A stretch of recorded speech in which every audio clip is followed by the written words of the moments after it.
सामने जो है वो बहरिया हिल्स लगता है, ठीक है, वो बिल्कुल सामने बहरिया हिल्स है और मलिक साहब की हवेली भी है, ठीक है। बाकी ये है कि आप देख सकते हैं कि इन लोगों ने पूरा प्लेन तो कर दिया है, ये देखें आप, पूरा प्लेन कर दिया है। बाकी ये सिर्फ यहाँ जो है वो रोड डलना रह गया।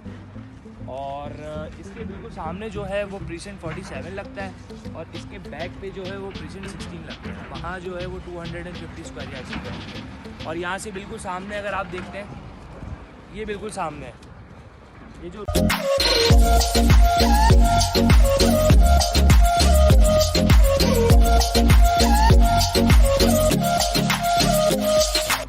रोड जा रहा है वो बिल्कुल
इसका किचन का व्यू करवा, ठीक है, देख सकते हैं आप सारी चीज़ें ये इंस्टॉल्ड हुई भी होंगी, ठीक है, ये देख सकते हैं आप किचन, ठीक है।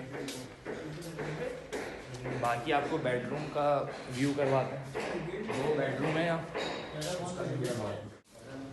ये बेडरूम नंबर 1 है, ये आप देख सकते हैं कितना अच्छा है लोगों ने रेनोवेट, और इसके साथ ही वॉशरूम है।